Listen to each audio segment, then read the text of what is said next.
Join us this Sunday for episode 39 of Eye on Dependency, where every life is a biography. A love story born in recovery. Caroline, who shared her powerful journey with us recently, returns with her husband, Anthony. They met while in treatment, and this year they celebrate almost 12 years of marriage. As a poly addict, I remember from the age of 5, my father gave me rum to drink, cooking gas with people and brown people when I can't get yank a cigarette. I just like to feel that giddiness. Anthony lived on the streets for more than a decade, caught in a vicious cycle of drug abuse. Today, he's sharing his truth, raw and unfiltered. Smoking marijuana, grass, bullgrass, black sage, bacano, cough syrup, gasoline, aerosols, thickeners, joy juice. From addiction and homelessness to healing, faith, and love. Listen live from 10 a.m. on I-95.5 FM or watch live on the Eye on Dependency Facebook page or YouTube channel. The Counter-Trafficking Unit, Ministry of Homeland Security brings you Eye on Dependency. We don't just share stories, we change lives. Eye on Dependency with Garth and Natasha. Reality radio, at its best, where every life is a biography. Sundays, at 10 a.m., and exclusively, on I-95.5 FM. And streamed live, on the Eye on Dependency Facebook page, and YouTube channel.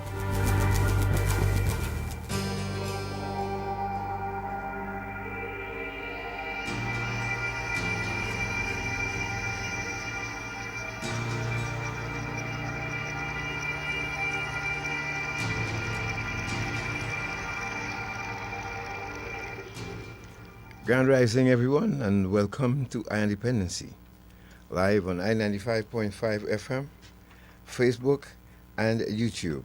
I am Garth. And I'm Natasha. Together we bring you real stories of struggle, survival, and recovery. Today, we revisit Caroline's powerful journey, but this time, she's joined by her husband, Anthony. They met while in treatment. Have been married for nearly 11 years, and their story reminds us that even in the darkest valleys, love and recovery can bloom. Yes, we are very, very happy to welcome back Caroline, who had such a fantastic response from our audience when she came.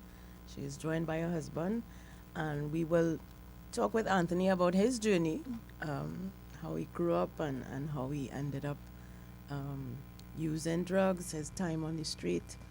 We also have coming up a new segment where we share some stories with you from the CTU, and also the Free the Slaves segment this month, Freedom Interrupted, presented by Free the Slaves. We will take your calls, but of course we're going to start with Anthony. Well, first, good morning, Caroline and Anthony. Good morning. Good morning, Caroline, Garth and Natasha. Good morning. Now, Caroline, when you were here, you turned the place inside out. People could not believe. First of all, people couldn't believe that someone can be so open and explicit about their life. Especially as a female, you know, it's taboo for yes, to give out certain information once you use drugs. Yes, but you hid nothing from the public. You spoke about your life. The equivalent to the ants nest in Tobago was that fig patch in Cuba. And I don't know if you're familiar with the ants nest in Tobago, but that was part of the beginning of Tobago's drug problem, that ants nest. Now, but you, Caroline, you as a female in recovery, how has it been since you came on the program, and how has life been for you? Since I've been here, a lot of feedback, a lot of calls. I have been to Serenity Place. I did a session with the females down there, and every day somebody's calling, I getting text messages, and that was good to know that I was able to deliver that message, and people were able to receive it and, you know, put it in a good perspective. Right. So before we go to Anthony, your last trip, well, the trip that did it for you to New Life Ministries, you met this gentleman. Yes. Now, briefly tell us, when, from your perspective, when you saw him, how did it start? How that relationship? Because it's not advisable for people in rehab facilities, especially the what do you call the shared facilities, right? That they get involved with each other. It's a no-no, and no, let me just say, management frowned on it.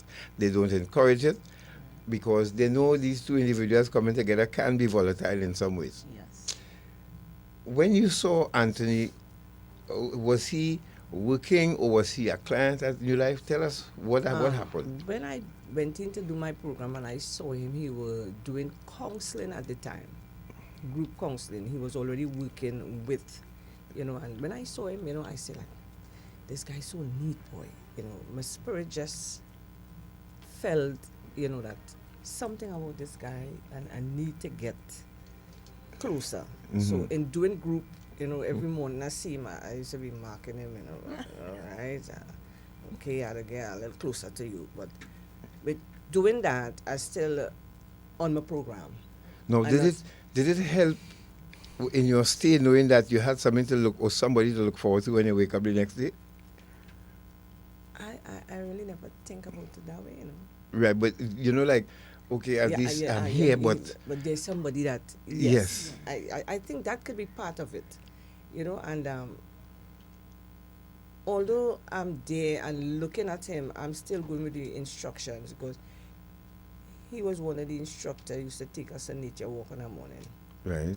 And by doing that, I still used to have some sort of anger for him, because the hours and the way he used to be doing it.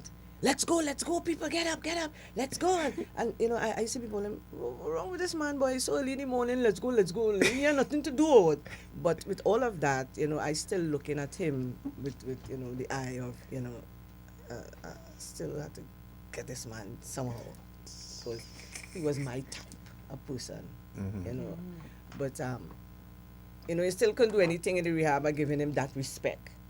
With all that I'm doing, I giving him that respect. I'm not saying anything to him until I graduated and I do my 2 years. And then we used to communicate, you know. He will call to make sure I reach home safe after Monday follow-up and stuff. And I remember after the 2 years, a night we in a conversation on the phone, and I was like, you have any girlfriend?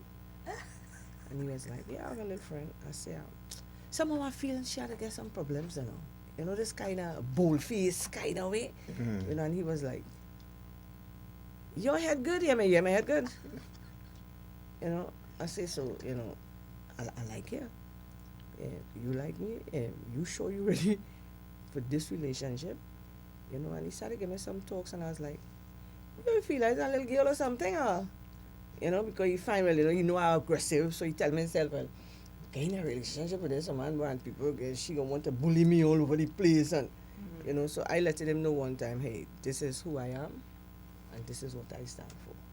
But did you know that he was in recovery too when he was at the center? Yes. You knew that? Yes, I knew that. You know he was on drugs, you know he was Yes. on the streets, Yes. and that still didn't bother you? That didn't bother me either. Your head good? Yes, good. Yes, good, God. So, It's good. seriously? Yeah, because you see, we talking, you know, when I reach home on a Monday evening after follow-up, he will call to make sure I reach home. I will be in conversations. And he let me know, look, I'm a recovering addict. I spend so much years on the street. I'm married. I have my wife. And all that time, you know, he talking to me. I was like, okay, I have a wife, all right, okay. And then he come and, you know, when things wasn't going his way with his wife, he let me know, well, hey, you know, my wife bring divorce papers after I make 5 years clean. And I was like, all right. So what you decide to do, she bring divorce papers for you?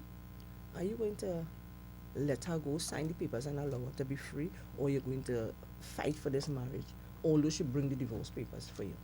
And we had that conversation, and his words was to me is, what do you think I should do? I say, I can't tell you what to do. You have to make that decision on your own. And eventually he did make the decision. He said, okay, I'm going to sign the form and set her free. And when he did that, well, that was a little more invitation for I to enter. To move in? Yes. You didn't stick. Slide in. slide. Yeah, to, take my Ease time and I get herself in. in, Yeah. Natasha, from a female point of view, you understand this? Yeah. I get it. I mean, she's obviously attracted to him. They have good conversations. He was a supportive person in her life while she was going through recovery. I could understand the attraction, right? And yeah, I mean, if you want something, you gotta be bold and Of go course, and get I it, was, right? I was outspoken. I wasn't waiting time to play no, monkey trick and ducking here and ducking there. I let him know one time. I games. say, hey, I like you, and if you have any girlfriend or any woman, I decide to get them some problem because I bold-faced that. Anything I like, I go in for that. Correct. I don't care what is the outcome. I go in for you. Right. You Okay. understand? And that is what I did. But what I did, I maintained the foundation of the program where they say, give yourself 2 years before you're getting into a relationship. And I did that. I went that distance and keep my 2 years until I see it fit, graduate, get my 2-year certificate, and then I advance. Anthony, before we go back, before we go back, when you saw Caroline the first time at the rehab facility, what went through your mind?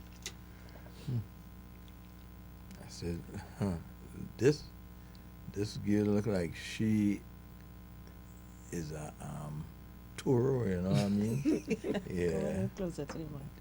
She look like she's a real Toro, but like she real rebellious and stuff like that. And maybe that nature she had got attracted to her, because, in recovery now, when you look at the one who is rebellious, that is the one I'd like to work with, that kind of client. You understand? The tough client, I like the challenge with them, because what they'll be doing, they'll be hiding behind this mask with the attitude and, that outward toughness. So I like to get inside of you, But I remember she never really liked to wake up on her morning to go to nature walk, But I didn't mind because you had to go. What time was that walk? All 5, 5:30. 4 o'clock in the morning, this one waking up people. You had to get ready. You had to get up and get ready to go nature walk. Right? And she used to go up the hill with a stick up in the pines behind the rehab up there. And there I say, hey, you had to stop going up there with this stick, because this thing is a crutch, and this is where your recovery starts, you understand? You cannot enter recovery with no crutch. You have to take responsibility to stand on your own, right? Oh, I can't go up there without a stick. I say, well, here what's happening. You see them trees, when you're tired and you want to rest, lean on the trees. Get rid of the crutch and die nothing. If you're falling, I'll catch you. Because we don't leave, you go at the pace of the slowest client to go up the hill. You don't leave nobody behind, And she was real slow, right? So, and real talk she gained me, you know what I mean? But I ain't giving up on her. And, that determination and, and the persistent, I did just like her. Ladies and gentlemen, if you're just joining us, what you listen to here, as I was saying to him off air, this is the first time in our history of our dependency, 2 decades plus, that we've ever had the opportunity to interview a husband and wife who is in recovery, and they had their time on the streets with drugs. So this is a first for us too as well. And they are actually legally married now, even though it is not advisable, and this is not just locally, internationally too, it's the same thing. They tell you that it's not advisable for 2 people who went the way of substance abuse to actually get into a relationship, it can be very volatile at times. But Anthony, let's go back to the beginning now. What in your mind do you think contributed to your upbringing for you to reach to this stage? Because you said your father introduced you to alcohol. Yeah. At the age of 5. In what way? Well, my father, he's deceased now, God rest his soul. He was an alcoholic, right? And when he taken a drink, friends used to come home, they used to play the card and take the drink. He used to call me, you know what I mean, and put me on the lap and give me a drink. You know, Mommy used to be quarreling, why you giving the boy rum to drink? He used to say, well, dice for the worms. It go help him. But then I didn't like how I used to be feeling. The giddiness on my head spinning. I didn't like that feeling. At the age of 5, you felt that emotion? Yeah, man. That was nice for me at that time, boy. Because here happening, I want to feel so again. So I used, long time we had what you call the safe, right? I used to go in the kitchen. I used to go in the safe and take the rum, drink the rum, put back water in it. And I get giddy. I go behind the Morris chair, you know, and vomit or because after 2 weeks and giddy, I get licks. I get real licks. Now, this is the age of 5, you said? 5 coming up. I remember that well. I used to get licks like that, and I still used to go back and drink. I used to smoke Yanka cigarette. I used to smoke it Broadway, right? Them days, them cigarette didn't have filter. Stick up in that thing. Those of you who are listening, I hope you understand that this program is not just about sensationalism, but it's for you to get lessons as we go along, as we speak. And those of you, the first lesson here this morning, for those of you parents listening, is giving your children alcohol. Because you heard what he said. He enjoyed the feeling. This is how addiction starts. You enjoy that first hit, and it stays in your subconscious, and you want to feel like that again. Go ahead, Anthony. Right, so I used to smoke his cigarette. I used to smoke the cigarette butt, you know. The smell, I get licks like that for getting high, for thieving daddy cigarette and drinking the alcohol. He used to beat your mother? My mom used to beat me, you understand? And she used to quarrel with him because she home, she finding me, he going to work. Right? And I used to I still continue. When I can't get daddy cigarette, I smoking brown paper, I smoke gazette paper, I smoke grass, right? I smoke black sage. Anything to get my head, I smoke in it. All right? No, you growing up doing these things? Yeah, growing up doing these things, right? How did it affect your school? Well, I never passed common entrance. I ended up in SEM standard in government school. I ended up with 4 distinction, right? 4 times I stayed school even, and 4 times all came back with distinction, right? What's the distinction? Well, that is the grade, how they grade it. Distinction is the highest. Right, okay. Right, all right. And then after that, BWIA and TNTech sent to the school to get apprentices, right? And I choose to go TNTech. So those time I think they had a 5-year apprenticeship program on License Road, Port of Spain. And I went to school. Well going to TNTech as an apprentice is there where my real drug habit just get more and more. So you're saying you started to work instead of going to secondary school? I never went secondary school. So you went to work? From primary school, I went TNTech as an apprentice on a 5-year apprenticeship. Your mom and they agreed to that? Yeah. Because we lived south, and I used to stay in boarding houses in town. So, you know, I had that freedom to be alone now. I know mother and father around me, and I'm with other fellas, and we doing what we want. Wow. So you as a 12, 13-year-old? No, apprenticeship, that was when I reached around the age of 16, 17. 16. Okay. Right? I went into trade school. But Right? even at that age, you didn't have any fear or trepidation about going to town and... No, I like that. I always like the bright lights and being in town and dressing and partying and having fun. Young fella doing what I want. Right? Because I had an uncle too. He was a saga boy. Long time saga boy. He used to carry me to 12:30 to the cinema shows. He used to trim me. All right. If he's swinging a beer, he give me a beer. Right. Them St. Bernards, Bulldog, Stout, and them thing. I like Stout. Right. I with my uncle. So that's your father, brother? My mother, brother. Right. So because I was about to ask, now we're looking at predisposition here. Yes. Excuse me. So your father was, in your mind, an alcoholic. From what you witnessed? Yeah, he was an alcoholic. How often did he drink? Often as he could, because most time he used to come home real high, and he used to drink home. And then I have an uncle now, he's a saga boy, so he liming, he drinking. You had brothers and sisters?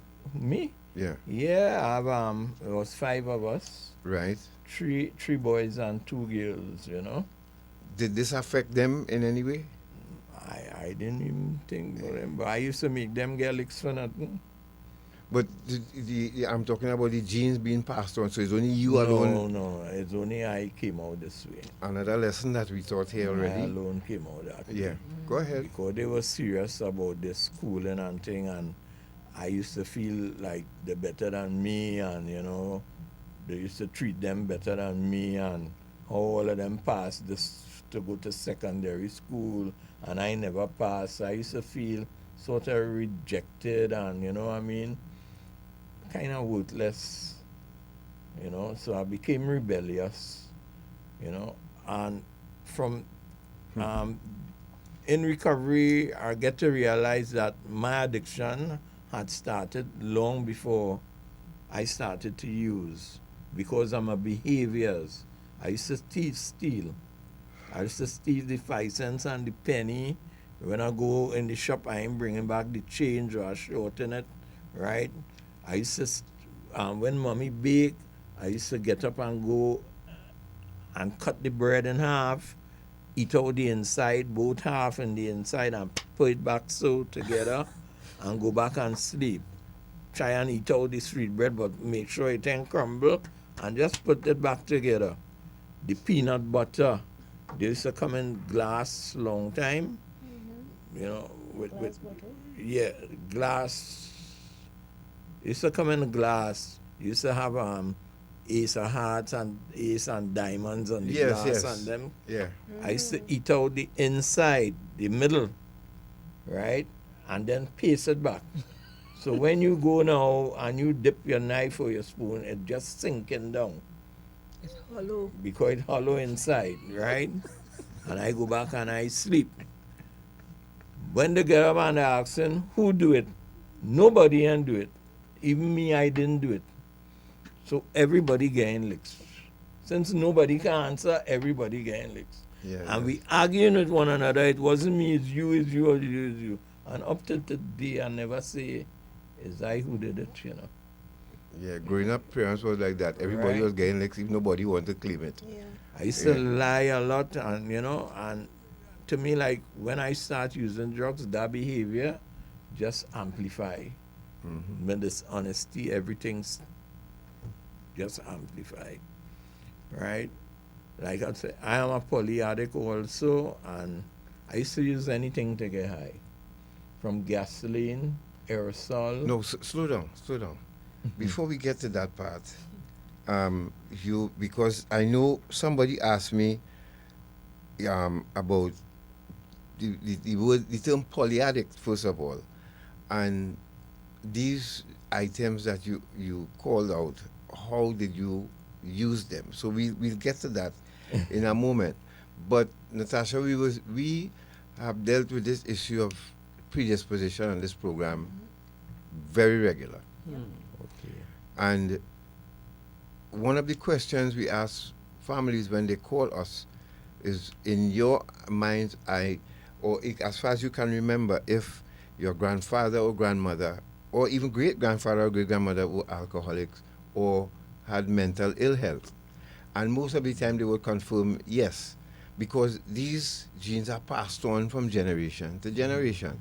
But most of the time, like you have 5 brothers, a family of 5, it will skip everybody and hit one, and the one child will be affected because you inherited it from your parents or grandparents.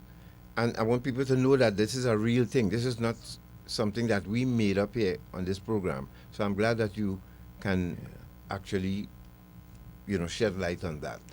But being a polyaddict, explain that first. What is a polyaddict?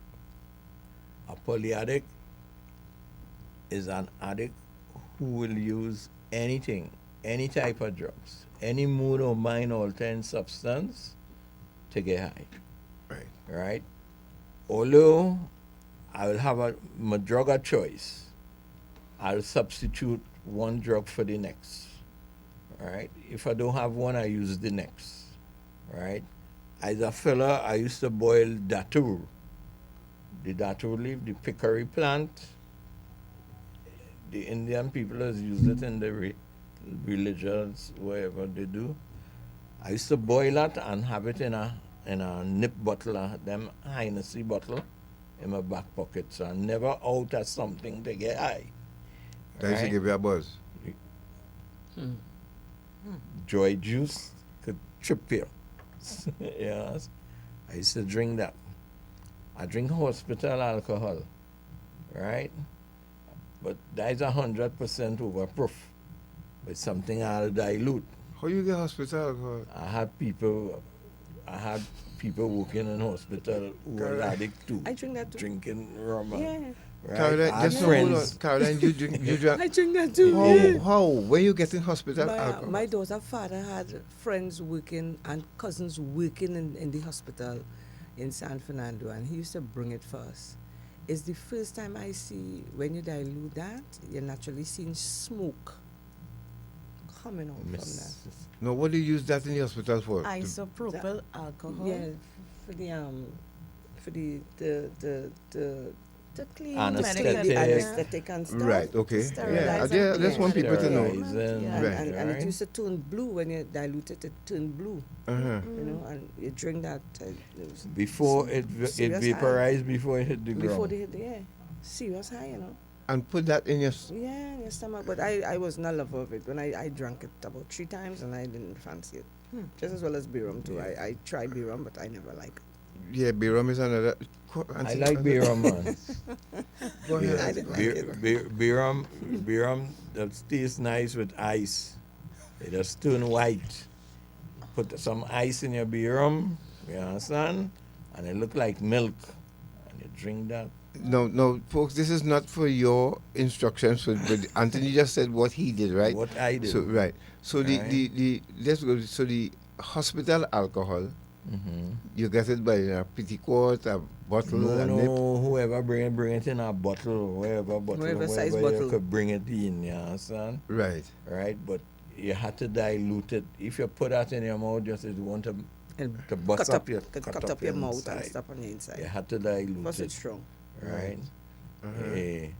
So And there's plenty, just a cork full in. I drink more than a Coke. So, but all this time you at trade school. I was in trade school, right? I don't want to reveal the sources. No, you don't have where I to. used get But from, how did it affect your trade school? It didn't affect me in the sense because I used to do my work. Right. Right? Because I came out with good grades from trade school, and I ended up being an electrician in substation. Right? I had a good academic time in my trade school. Right? So I ended up going San Fernando to work. Tea and Tech, because I'm from South. And I continue with my drug habit. Right? And them times, well, hardly anybody really know because you're just closet smoking and stuff like that. You're on my cocaine or however, nobody really know, right? How were you introduced to cocaine? I had friends who was on it, right? And they also introduced me to it. I start snorting, right? I had friends. I used to go in a house down in Westmoreland, and we had this glass table, right? I smoking with top-ranking people, right? And we used to cut the cake. If it's 6 of us and 6, so everybody have the cake. You have your powder, you have your piece of cake, you have your powder, you have your marijuana, you have your alcohol, right? And you have your girls. The cake was for represented what? Just Well, the cake is the cocaine you cook to make it the rock form now. Oh, Right? Whoever go they bake it, right? And we cut it up. According to how much was there, we cut it to soup. So everybody had a portion. What? Right? That's why I started this cooking thing really from. You know what I mean? But my addiction really kick in when them could close up and clean up and go home and go to work. I wanted more. I had to go and get more. You understand? Plenty time they drop me home and I had to go and get more. Right? So I don't realize today I know that I am not a normal person. I can't do what the normal person does do. They could take a drink, go online, do whatever they want to do, and take up the responsibilities after that. no, Right? Caroline, Natasha, you said cake. No, first of all, it was coming in my mind ordinary cake. But then when you, when you clarified it, so I am picturing a cream-looking pancake-like thing, and it divided into parts, and everybody. That's real cocaine, Yeah, Anthony. right. That's the rocks we talking about here. Yeah, but here happening, sometimes you don't use all, you know. You put with the rest for when we come again, right? Sometimes you use all according, right? And how you doing? Black or pipe? We had black, and we had the Zush bottle, Uh-huh. we had the pipe, right? When I start piping in house bulb. House bulb used to, shit. Yes, yes. Used No, to go ahead. grind Light it, bulbs. take the light bulb, the Yeah. ordinary house bulb, Uh-huh. right? Yes. But we're not looking for the frosted one. You're looking for more the clear one, ones. Right. right? And you get a hole, you rub it until you get a hole, Right. right? It's a skill in doing it. You bore a hole in the bulb, You bore a hole in the brass part on top. no, you take off that brass, you take off the inside of the brass part. Right. With the filament and everything. You're, take leave, out. you're Right. leaving the brass there, right? Oh, you're leaving the brass. But the bulb, you're rubbing the bulb to get a hole in the bulb, right? This how wrong the bulb is. You're getting a hole on top, right?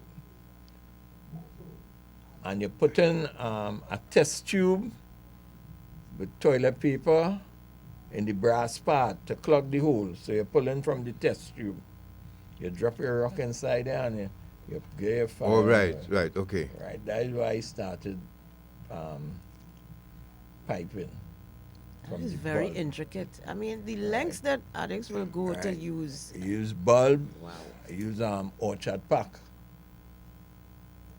Smoke cocaine in orchard pack.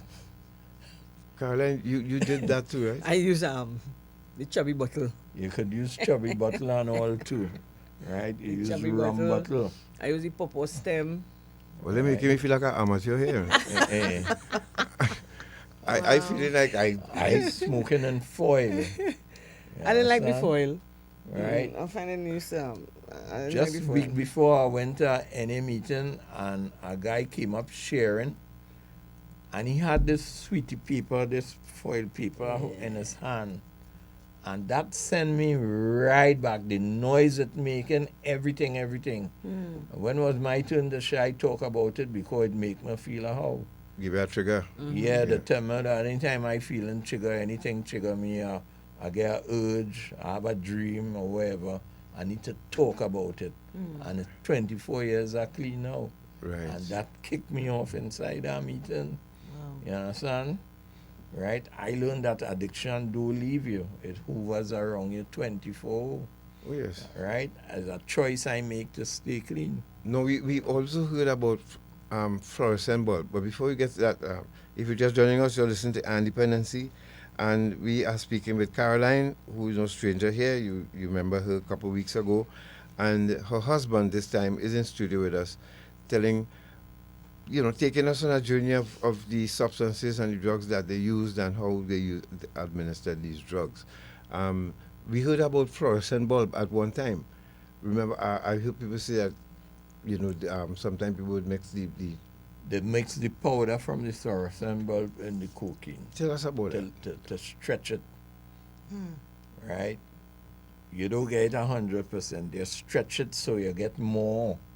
The bulb, when you put that powder in there, you stretch it. Right. So you get more. So that's the powder. When you burst a fluorescent bulb, the powder that comes out from it, that is what they mix it in the cocaine. Right? So you get more to sell. Wow. Yeah, right. You stretch it by mixing it with the powder from the fluorescent bulb. But Right? Anthony, do you think that poly addicts, or did you have any experience with having money issues? Because we know if you are a user of drugs, you have to get it, right? But many times you have to pay for it or find ways to pay for it. How did you? I working and my money going in towards drug use, right? A hustling, a stealing, right? I got married. My wife didn't even know I was an addict when we got married because I used to hide it until she actually catch me doing cocaine in the toilet. Them days I using the Zush bottle, right? And when she started, where's that? I say, come and find out where's that. And I actually give my wife a smoke, my ex-wife, give her a smoke of cocaine with the Zush bottle, Oh, wow. This is an action. She, how you feeling? This is what I'll be doing and how you feel. She says she ain't feeling nothing, you understand? And take everything and just throw it in the toilet bowl. And I get so mad, I just run out of the house and I go on the block and start to smoke again. My marriage wasn't nice at all because I always put my drug use first. I have 6 kids, 1 deceased from that marriage, right? And I was very abusive. Sometimes I just tell myself I take it after my father because my father was very abusive to my mother. You understand? Under his intoxication and stuff. And maybe I used to treat her the same way. Right? Any of your children became addicts? None. Five girls, the boy deceased. Right? Today all they really want me is to stay clean, to make them proud. So to avoid that humiliation and embarrassment, so they could walk the road with their head high. But for those who listening and experiencing the journey here right now, maybe experiencing, so what are some of the things that happen in your marriage that caused your wife to say, look, that's it? I used to lie a lot to her. I always tell her I will stop for a while and I'll go back and use, right? I used to steal things from the home, right? She will go to the market, she'll come back with the handle bag, and when she go inside to change, I'll go through the back door with the handle bag. I'll sell the gas tank. I working, right? But yet still I stealing when I don't have the money. Okay? The children, the pampers, the baby clothes, the baby bottle I sell that. Right? I mean, you sell a baby bottle. Who would buy a baby bottle? I mean, you buy a baby bottle. You selling a baby bottle 4 day morning in the plastic paper. You wrap it back like a brand new. Oh, a brand new one. No. Hey. Right? You take some glue and you stop the hole. The way you have it wrap up as though it's brand new. You're not seeing the hole in the nipple. Right? Caroline. I sell the baby clothes. Right? I sell the pampers. The only difference with him and I wasn't a seller. I didn't carry that name Selwyn. I carried that name Bandit. I robbing here. And carrying home for my mother to take care of my daughter. You're robbing your I robbing men. Mm-hmm. To carry home that money for my mother to take care of my daughter. How you know? Looking at you, you probably you weren't no big, strong looking person. You were looked like you were a nasty addict, right? Yeah, very thin. Right. When how the you breeze robbing blow people? too hard, I used to go forward. How you were robbing people with what? The little blue jobs. You put you in spot if I can rob you, and I could put you in spot where my boys could come and help me rob you. If I could do it myself, I'd do it myself. I want to see where you're taking out your money from. If your money is coming from your shoes, I say, okay, come, let's have some fun. Make sure you strip. Right. So when you strip, while I having fun with you, my hand may be in your shoes or in your socks, taking out. I fix my money. Okay. But you never use a weapon or anything? No, I never shoot, but I plan to ask people, kick down people, but right. Shoot people and stuff, no. But I hang with guys who do all those stuff. Right. Who put on big robberies. I keep the stuff for them, keep the guns to them, all these things I do. It's too much people we haven't seen this morning. This folks, no, pardon the expression, no, but it's reality. This is what drugs. Yes, you know what I mean. It's reality. You do anything and everything to support your drug habit. You're going the extra mile because you really want to get your drugs. So you don't care what you do. You know, I used to steal too, right? And I used to pray and ask God to protect me from getting hold. I had a psalm I used to say, yea, do I walk through the valley of the shadow of death, I shall fear no evil, because God is with me. Thy rod and thy staff will comfort me. And I will say that prayer, even when I put down the work, I say in that prayer, because I don't want to get hold. God don't let them hold me, Show me a way out, right? And I'll go thank you for it when I come out. Wow. I used to have a testament in my pocket. Son, I always reading my testament and thing. Because that is real insanity, you understand? That was real insane. I know God. Putting down work and asking God to protect you from getting whole. Yeah, I mean, I know God has spoken about his stealing to support his drug use, and he was more of an opportunistic thief. Yeah. How did you? Were you similar in the sense that if you see somebody put down the bag, you go with it, or were you more calculated? You see, as a fella, if the burro put on gravel and sand, right? Somehow in addiction, when he's an addict, it always have a buyer for something. You always have a customer because they know addict does sell things cheap. You can't get addict no big money. Right. So somebody does always ask you what you have, or they just put in the order for what they want. Right? And not going and take nothing and hold on to it as though I have no store. It must have an outlet for it same time. Right. Right? So they put on the sand and the gravel there, I come in the night and I bring it for you. Right? You want sand and gravel? By the time them come to work in the morning, there's nothing in the road. Wait, there's no hold on. Right? Gravel. I come and I sell you galvanized. You want galvanized? I get galvanized from somebody, I bring it for you. Yeah, but how you moving the sand and the gravel, Anthony? By bucket.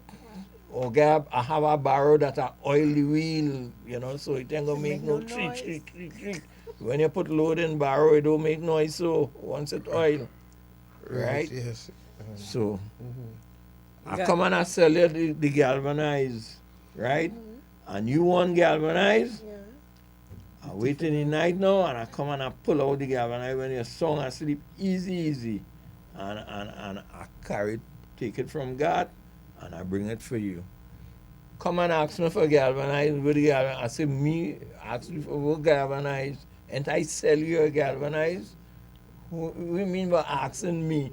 I know nothing about it. I know your payment for the galvanized. This time you galvanized. And if she ain't look good, I take it from she and sell it. Oh boy. Wow. All right, let's take a short break, and when we come back, we'll continue with Anthony's story, and we'll get into a little bit of what life in recovery and in marriage is like. Because I really wanted to understand how that whole process, the treatment process, it can be, a benefit to a marriage, which is a serious relationship. And one that you would think that persons who have been through this journey cannot achieve. But here we are, living testament that it is possible. Yeah? So we'll take a break and we'll be back.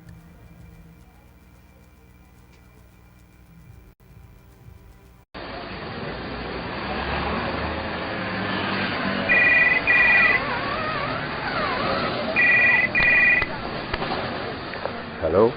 Hello, Mr. Dobson here from HMP London. Can I speak to Mr. James, please? This is Mr. James speaking.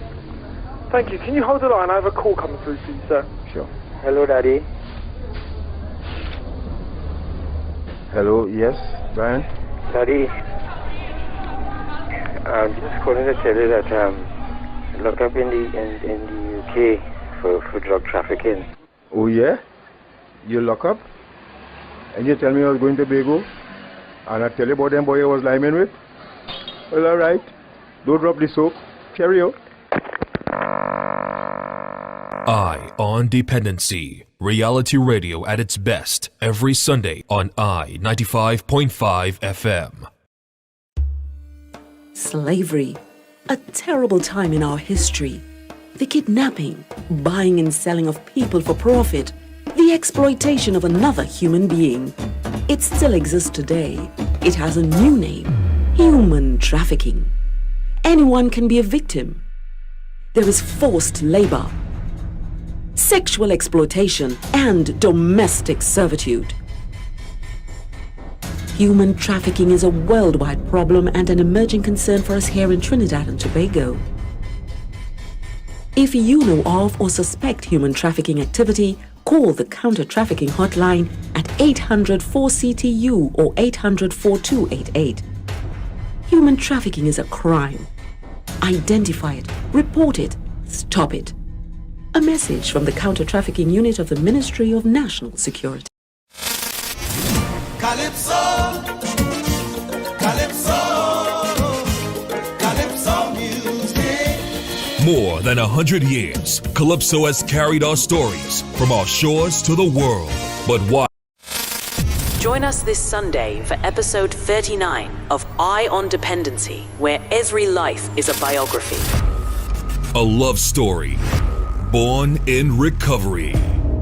Caroline, who shared her powerful journey with us recently, returns with her husband, Anthony. They met while in treatment, and this year they celebrate almost 12 years of marriage. As a poly addict, I remember from the age of 5, my father gave me rum to drink, cooking gazette people and brown people when I can't get yank a cigarette. I just like to feel that giddiness. Anthony lived on the streets for more than a decade, caught in a vicious cycle of drug abuse. Today, he's sharing his truth, raw and unfiltered. smoking marijuana, grass, bullgrass, black sage, bacano, cough syrup, gasoline, aerosol, fake thinners, joy juice. From addiction and homelessness to healing, faith, and love. Listen live from 10 a.m. on I-95.5 FM or watch live on the Eye on Dependency Facebook page or YouTube channel. The Counter-Trafficking Unit, Ministry of Homeland Security brings you Eye on Dependency. We don't just share stories, we change lives.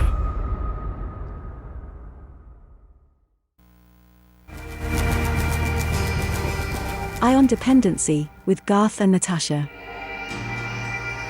Reality radio, at its best, where every life is a biography.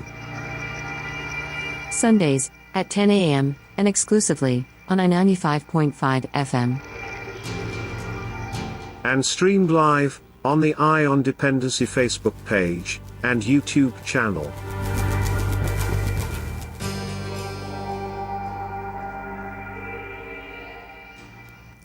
Thank you for staying with us. This is Eye on Dependency. We are speaking with Caroline and Anthony.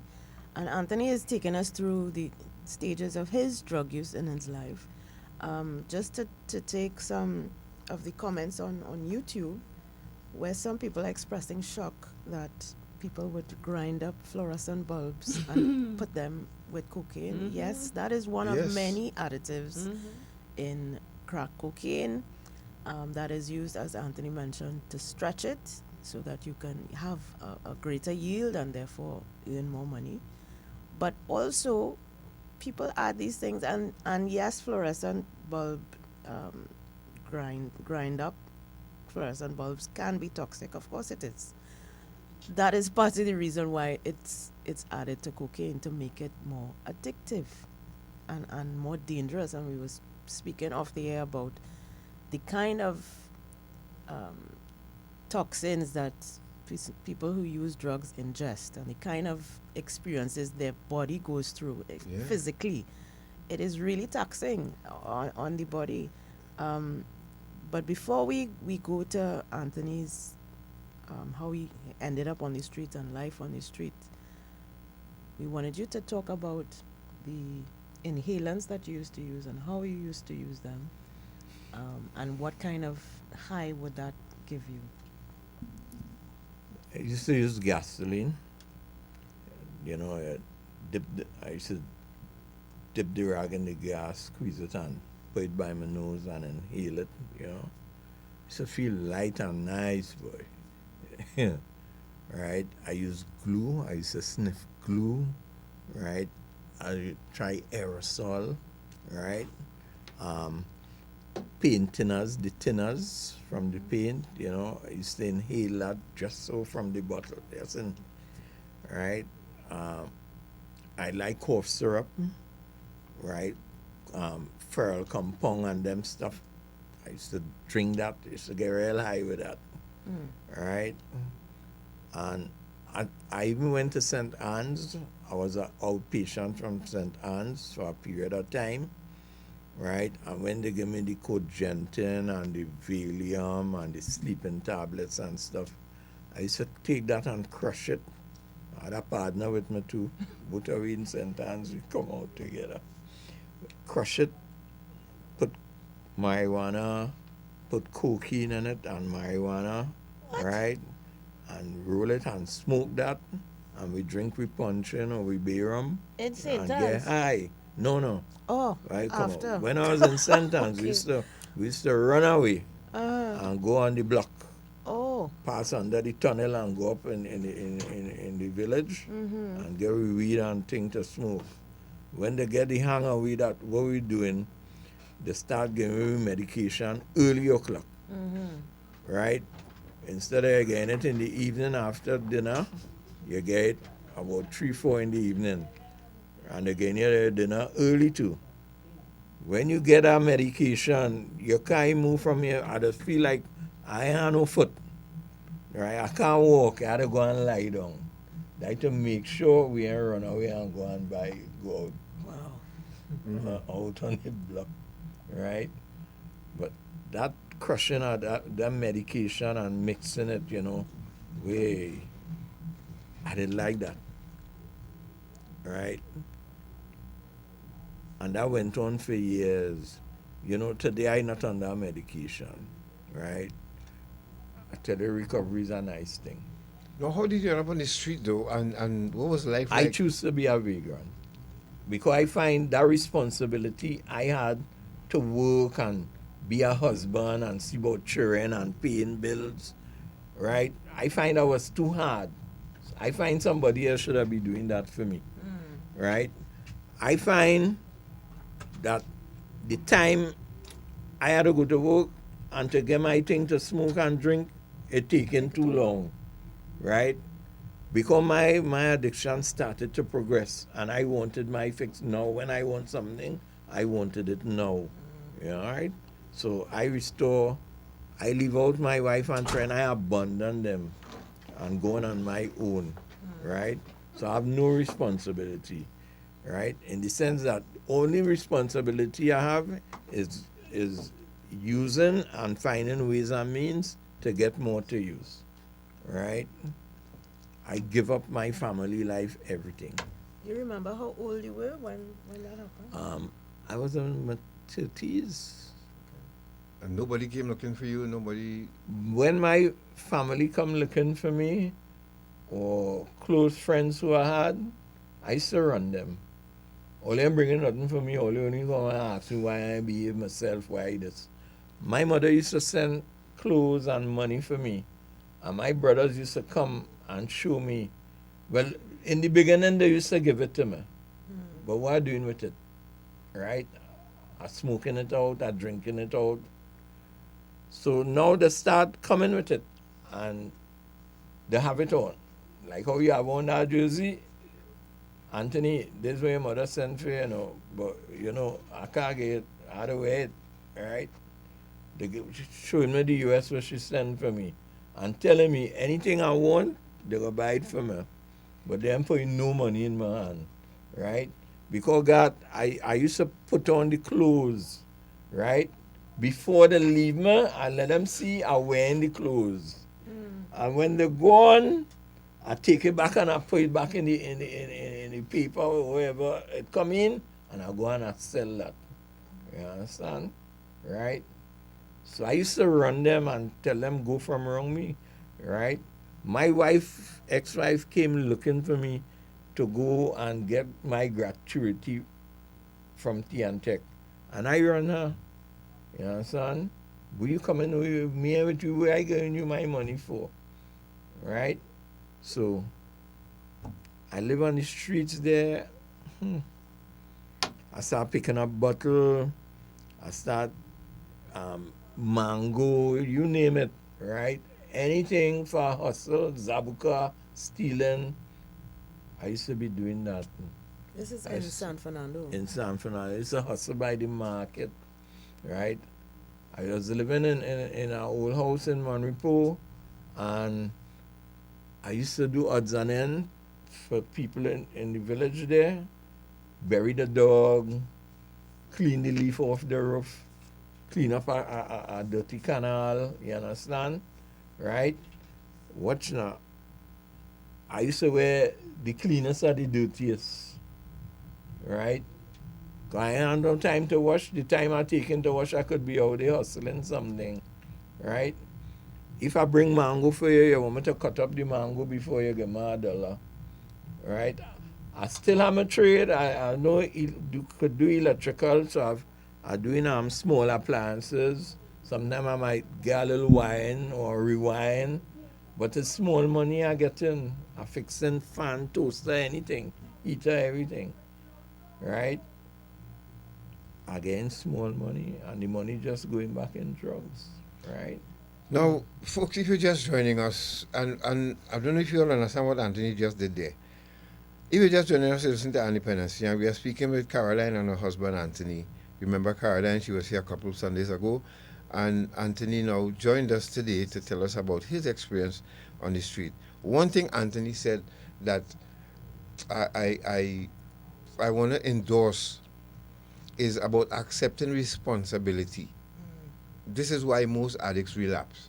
This is why most of us relapse, because it's a bigger responsibility to come off the street and hold down a household. But it's a challenge when you're faced with being an addict. We would prefer to not have those responsibilities and even go back to prison. You know, I'd rather go back to prison rather than having to worry about paying our rent and getting school books and taking care of our wife. It's too much for us, for some of us. I remember a night I meet my ex-wife and the man she with on the coffee in San Fernando.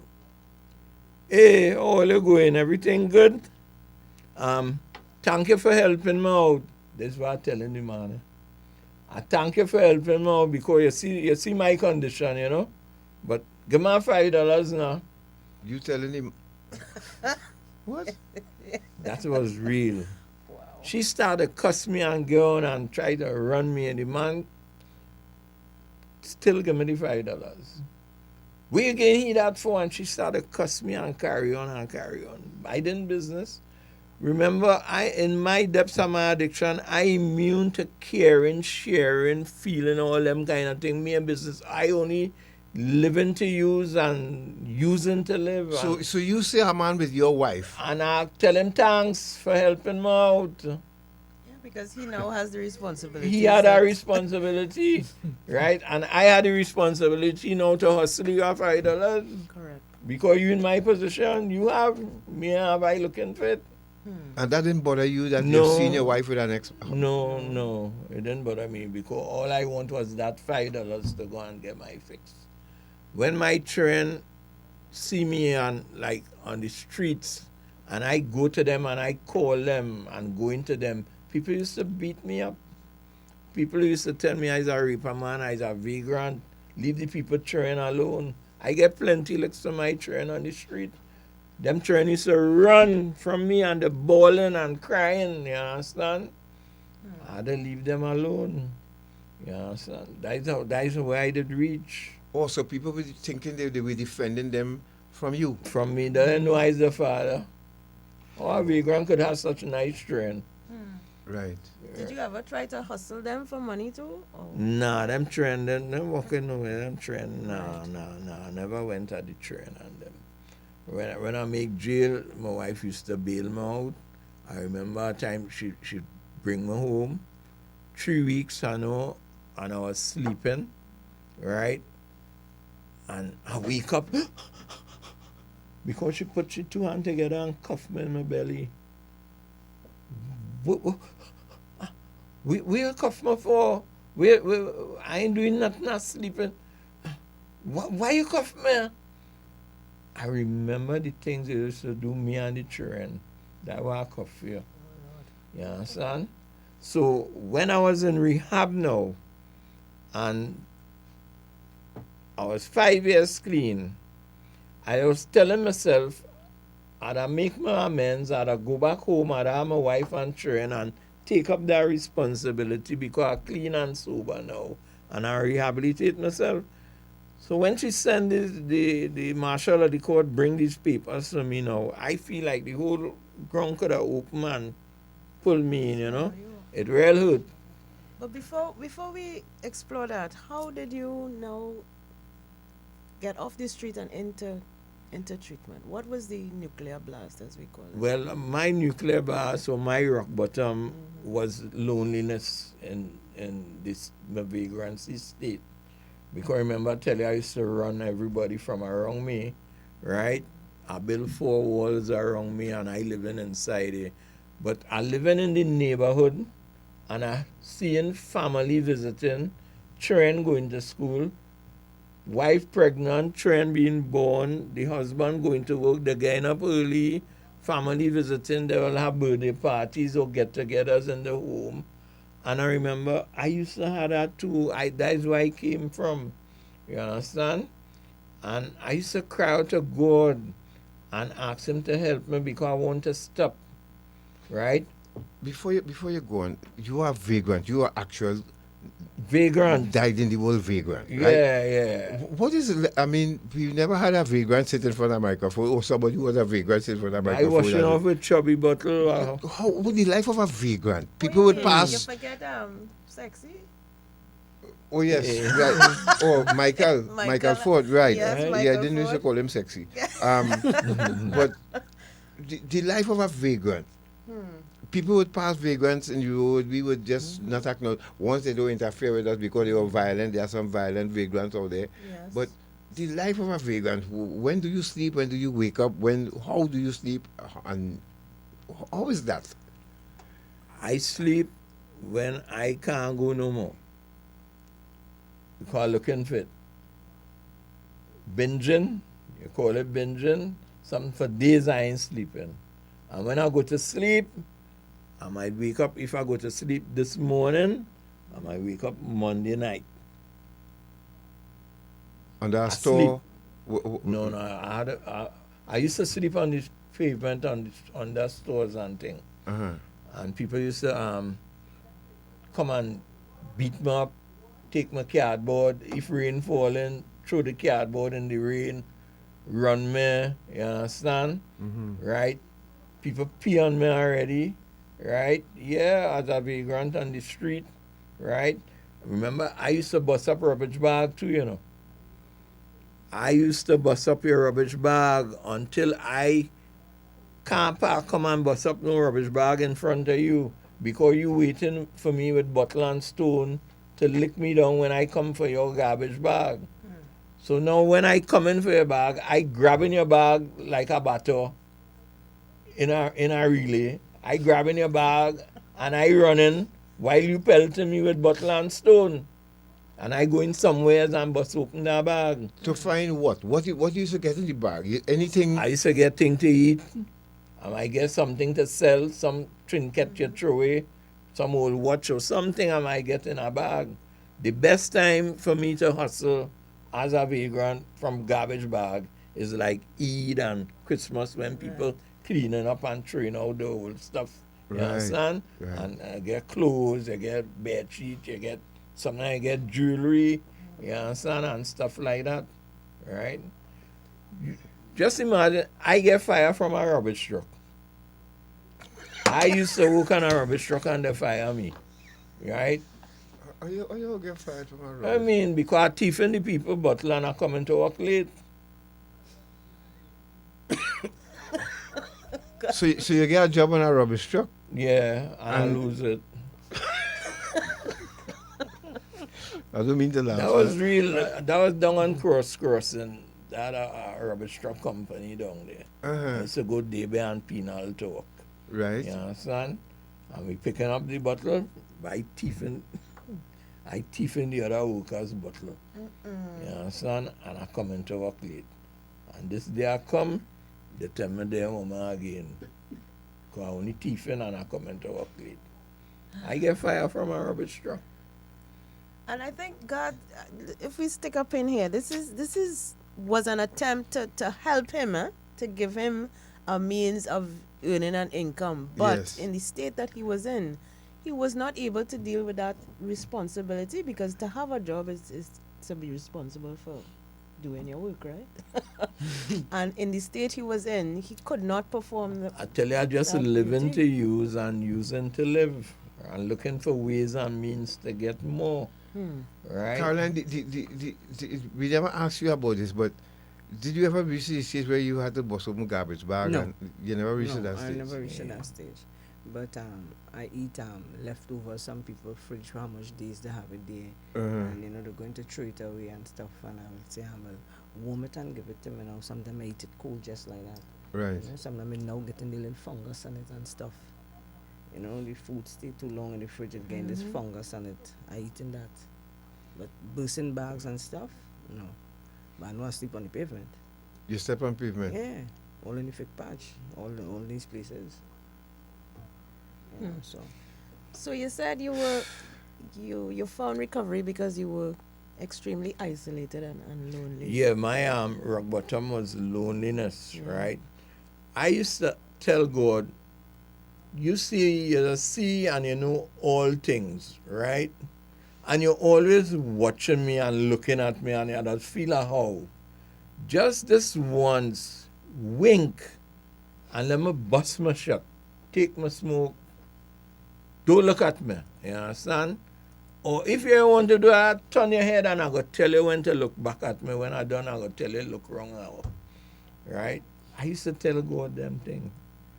Right? And the same God that turned around and tell when I told you about the experience with the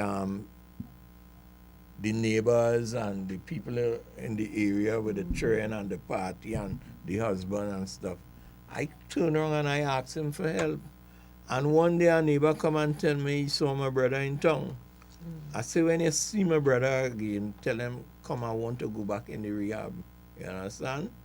Well, he did come and take me up a Friday night, and he carried me by my father in Tanapuna. My father put me in the yard, naked, take my clothes, I had to put it in a garbage bag, right? Hose me down, give me a blue soap, and he put some disinfectant in a bucket.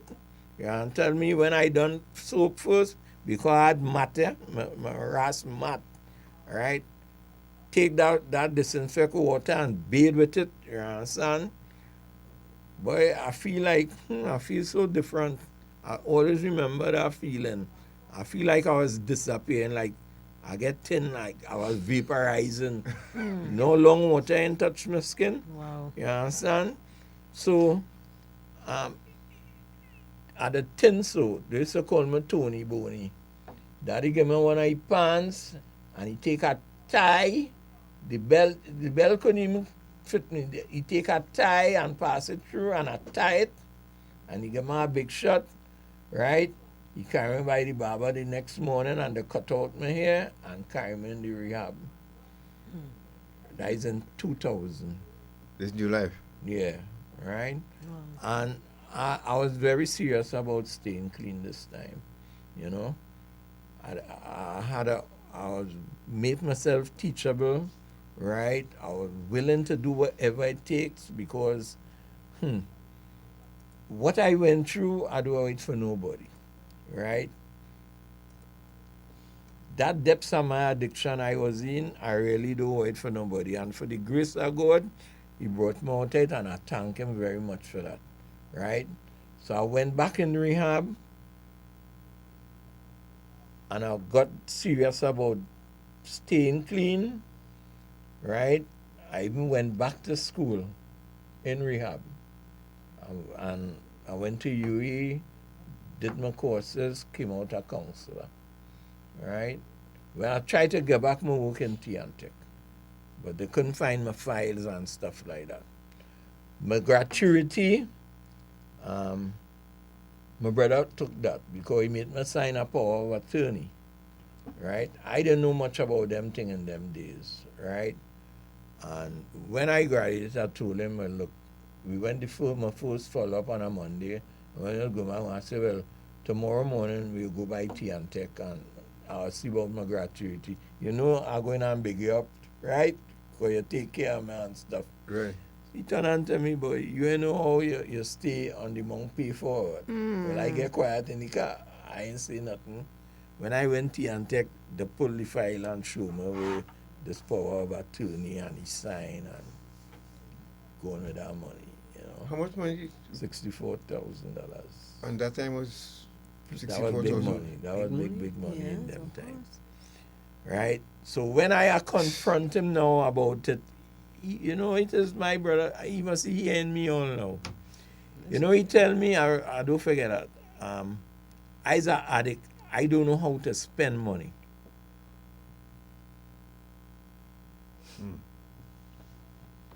Addict don't know how to spend money, you understand?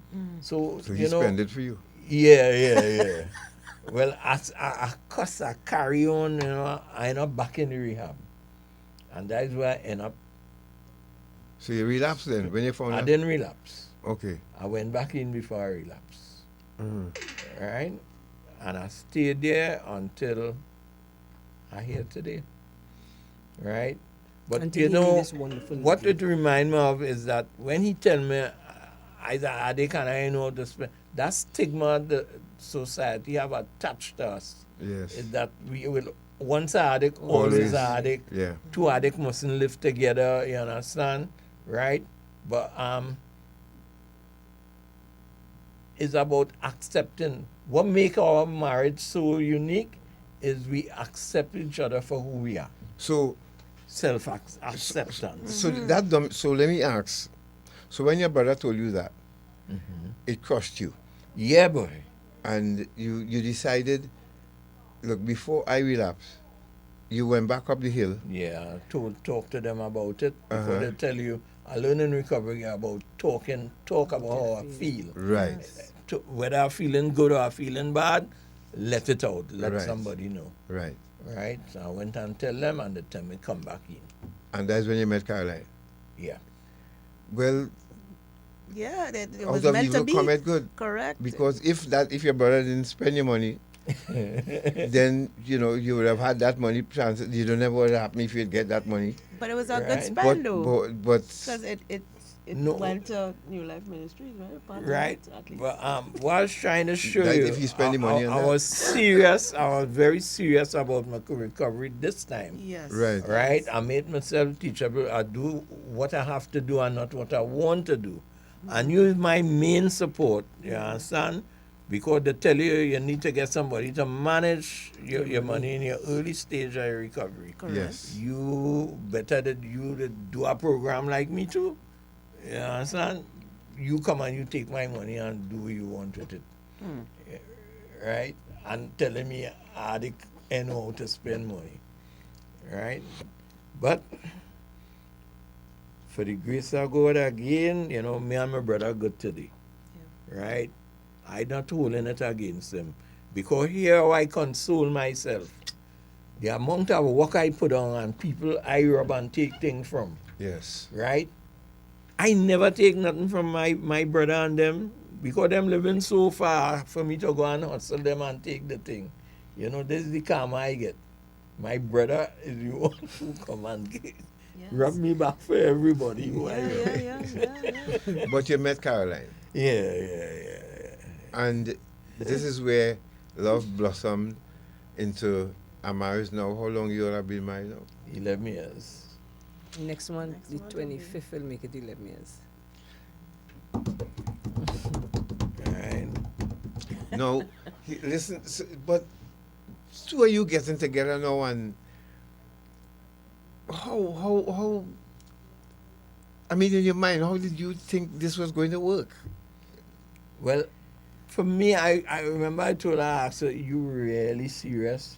I say, my first marriage didn't work, And what I wanted to do for my wife and children in my recovery, you understand, now that I'm clean and sober, I didn't get an opportunity because she divorced me, right? The reason why my wife divorced me because she tell me I just lie too much. She cannot trust me, right? And I'm 5 years clean and sober. Eh? And then I remember when she cuffed me in my belly. So I say, you see me, better it go this way because next thing you know, next time she remember, she could kill me. She might go in sentence for a little holiday, I put she there and bring she back out, and I go be dead and gone. You understand? So let it stay how it is, right? So with Carol here now, I accept her for who she is, right? And she was what do you call it? A work in progress. Yeah, that was she was, right? Because she and all, she went back to school too, right? And I was there to give her that encouragement, and support and help her with her schoolwork, and she and all became a counselor too, right? But I want to say this, I remember when I was getting involved with him, I used to ask God to send somebody in my life to take care of me. Because all my life is abusive relationships. Right. Using the drugs, my daughter, father, other men is abusive. So now that I'm in recovery, I want somebody to love me for who I am and to take care of me. Right? And then I used to ask him now, after all these men who I had safe sex with and they die from HIV, I want to have this man in my life that I could have that relationship with. Yes. And, it must be something good.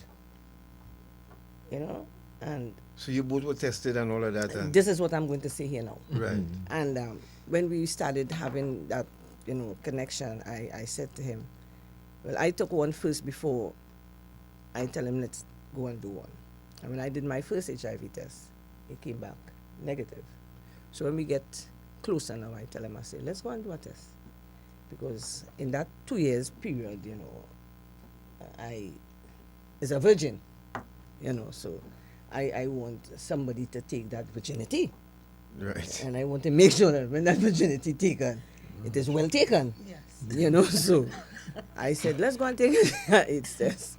So we went Queen's Park Savannah by QPCC, and we take our tests, and we had to go back for the results.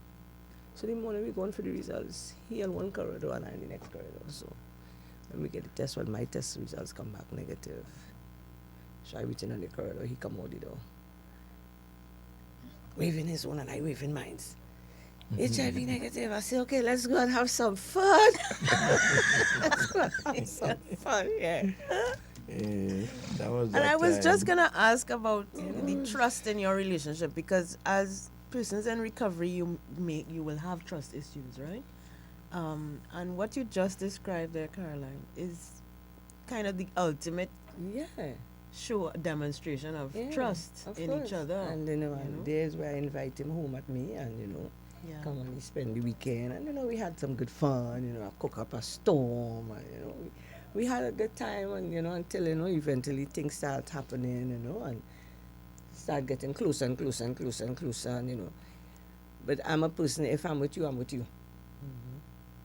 Not because I use drugs and I had different men. Now that I'm in recovery, I want to live that same way. I am not that type of person. It's because of the drugs I was living that kind of way. But normally, now that I'm off the drugs, if I'm with you, I'm with you. One man and one man alone. Exactly. And this is something I ask my higher power for. Send somebody in my life to take care of me, and I could also do the same to them. You understand? And I must be able to trust you. Because anytime you do anything and I lost that trust in you, you have to take the dough that the builder build.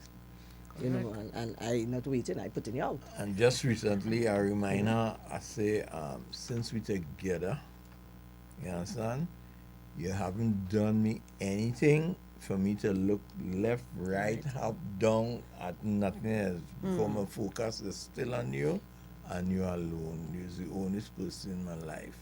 I haven't put myself with anybody else since we came together. You understand? And we just have this conversation amongst ourselves, Yeah. Because he just asked me to tell me the truth. No man out there don't tackle you hunting. And tell you how you respond. You say how you just respond. Where does tell them? I say, I mean, I always respond. I say, let's just watch them. Because I not on them. I don't have time. I say, yeah, you're telling me I'm beautiful. And when they tell me, I say, my husband just tell me that. And I go on my merry way. If you're just joining us, you're listening to our Dependency, and we are speaking with a husband and wife here who just brought it here this morning. Jane O on YouTube says, isn't the powder from the bulb poisonous? Yes. Yes, it is poisonous, but then we have chemists mixing these things. Yeah. So they know how to override that. Yeah. Could you ask Anthony what make him come to his senses to finally get help? Because God has you explained that. What made you come to your senses to finally get help? And because Rosemary said, I know what Anthony is talking about. I had a cousin who stole from my parents and sell it to people in the community. It was not easy to, but like unfortunate overdose person probably died from. Morning all, what the powder in the bulb, or Susan asked that, the bulb is highly toxic. It is. But again, Susan, remember, we will never know how people came up with the skill to mix these that, different yeah. chemicals to get people higher, and they're still doing it today. Still mixing. Yeah. Still adding more chemicals. Still adding more chemicals to it. And this is why we have these folks here this morning that you can come home and meet. Did you ever overdose or get close to overdose where you thought you weren't going to survive it, Anthony? Or Caroline, you could tell us after? I was close with alcohol. Mm-hmm. Yeah. I used to make my own homemade wine, right? And mix it with puncheon or rum. And I reached that stage where I'm vomiting. And nothing coming till I started to vomit green. You understand? I say like I'm vomiting, my pancreas coming out. I'm vomiting green. I had to drink water and I feel like going on dead. And only have to go, please, don't let me die. Don't let me die. I will promise stop I'll using. stop smoking, yes. Yeah, I will stop using. I will stop using. Once you bring me back, don't let me dead. I promise God all kind of thing. Caroline? I remember freaking out, taking a smoking with some guys and end up freaking out. And while after recovering, I end up in the hospital. And what the doctor was saying was heart. Mm-hmm. But I really didn't pay it no mind. I say, I too young to have a heart attack. Right. And that didn't stop me. I went right back. Yeah. After freaking out and recovering, I went right back. Yeah. But Yeah. Have there been any setbacks in your relationship? Because we spoke about the trust aspect, but how do you handle the setbacks that will come in a relationship? Setback? When she get an attitude, I just ask you, you feel you're still on the block or like you're holding the bag. Yeah? You treating me as though I a piper come to buy from you. You feel you could treat me how you want. You understand? I say have some respect for me. The bag not in your hand again. Hey, who you think is? Right? Oh, I could put on my recovery and take it back up. I say not for me, because I could put on mine too. Right? So don't let me go down that road. we both we flip it. Same thing I will say to him too. Sometimes when he started to give me the attitude, I say, hey, who you talking to me? I say, your head good? I say, something wrong with your head or? I say, check yourself. You feel it's your friends and them you're speaking to? No, don't go down that road with me, not We today. born the same month. On the same horoscope. Same. Okay. Sagittarius. Oh, wow. Oh, boy. Wow. Well, Fire signs. Well, folks, so before we run out of time, Shortman, let's go to that segment, the news segment, and we're glad we have the experts in on studio with us here today.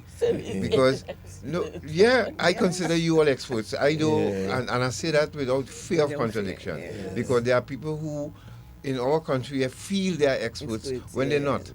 But they get paid under that banner. Yes, it's and unfortunate. that, yes. And we who know theory and practical are not considered experts. Yes. I consider you all experts. Thanks. So, Shortman, go to image A, please.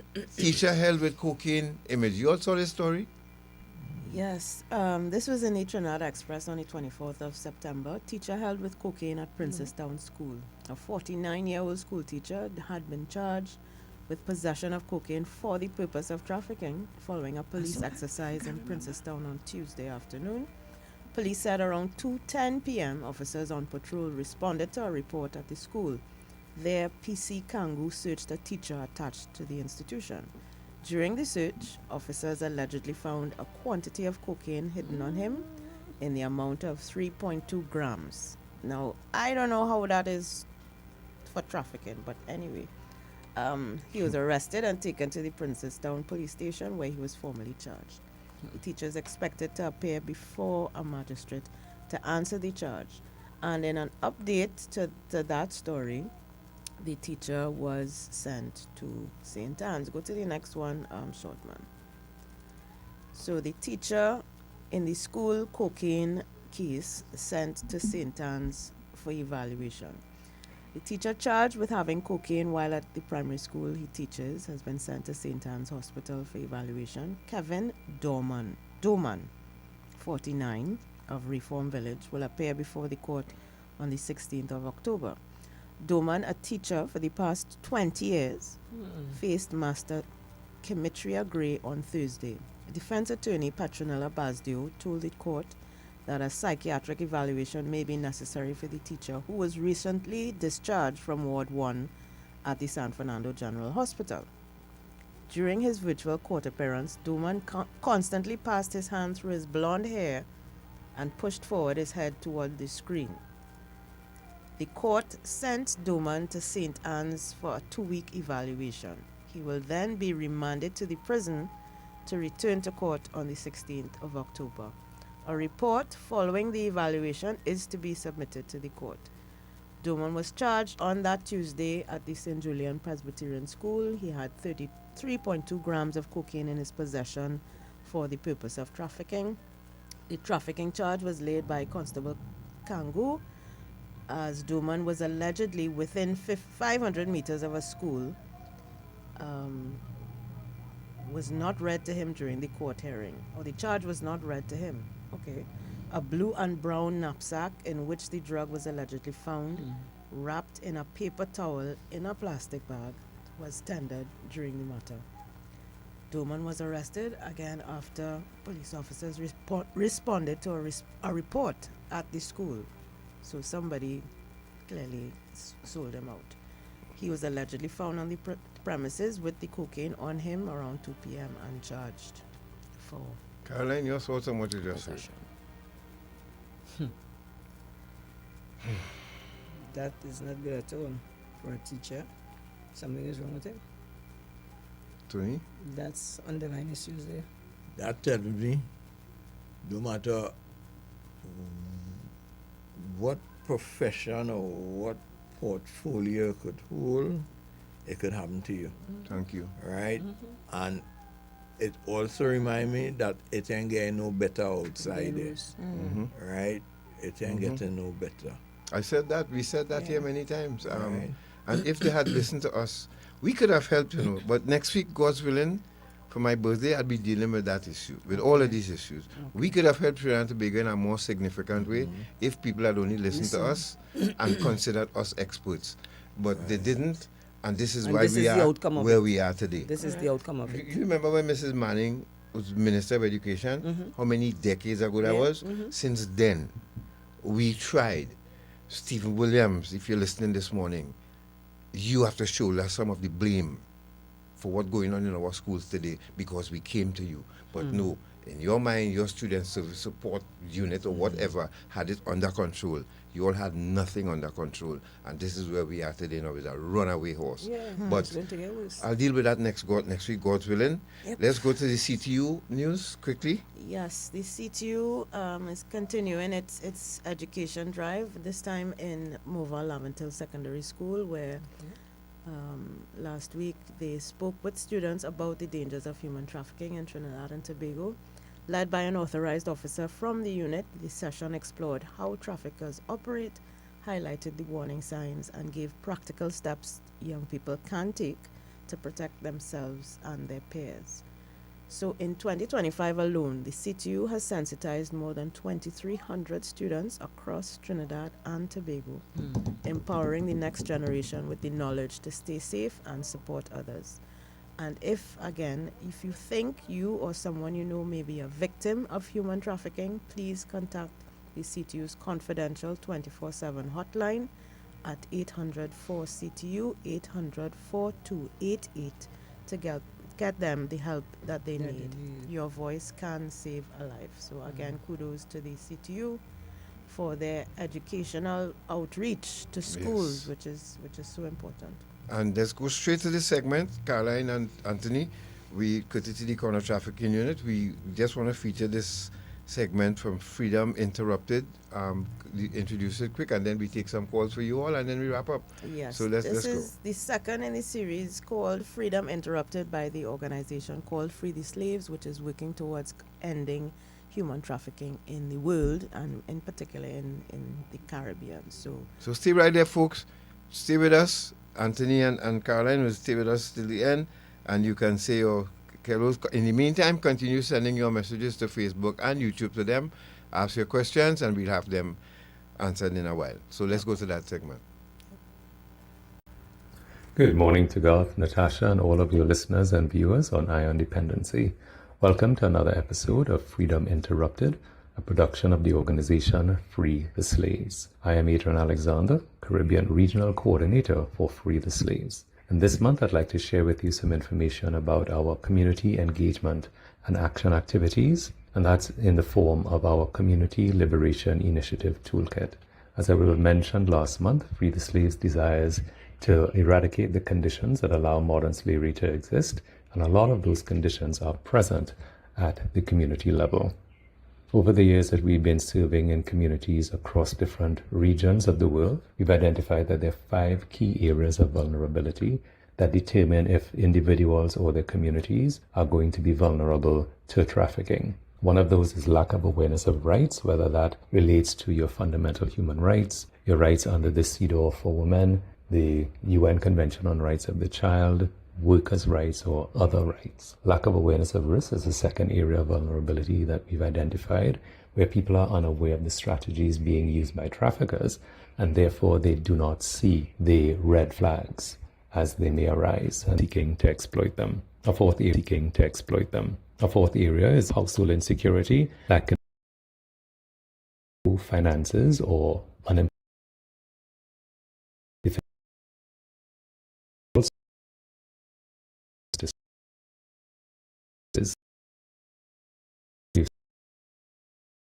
Supported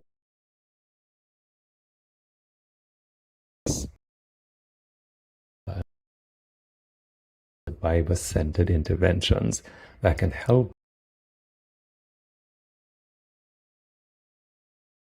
experience, and therefore they are more likely to be trafficked. Coming out experience, and therefore they are more likely to be trafficked. Coming out of this research, we've developed the Community Liberation Initiative Toolkit, and that, of course, is a very flexible toolkit that can be adapted to the needs of any particular community or organization that would wish to incorporate its modules into their existing work at community level or in development or in any other forms of intervention.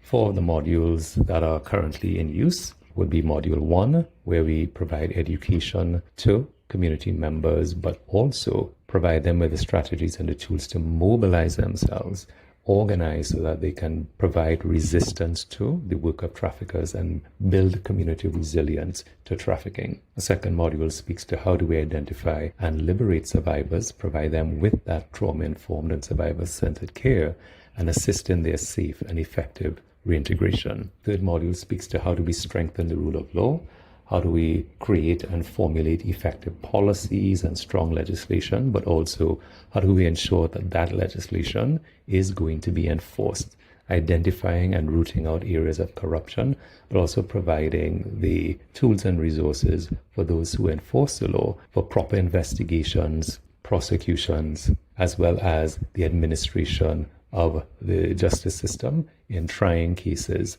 so that justice is done for survivors. And the fourth module speaks to how do we provide access to essential social and economic services to close those gaps and to strengthen the local community. Over the past year or so, we've been providing in-person training as well as virtual training in Module 1 and elements of Module 2 to different stakeholders across the region. In September and October last year, we delivered training to 3 different groups, which would have comprised individuals in civil society, guidance officers, social workers, and school social workers in North Trinidad, as well as with these civil society organizations, they operate throughout the island of Trinidad. In February of this year, we would have provided training to 2 different groups of social workers operating in South Trinidad. So across the work that we did with those 5 different groups in Trinidad and Tobago, we were pleased to see that individuals had extremely positive feedback about the training that they had received.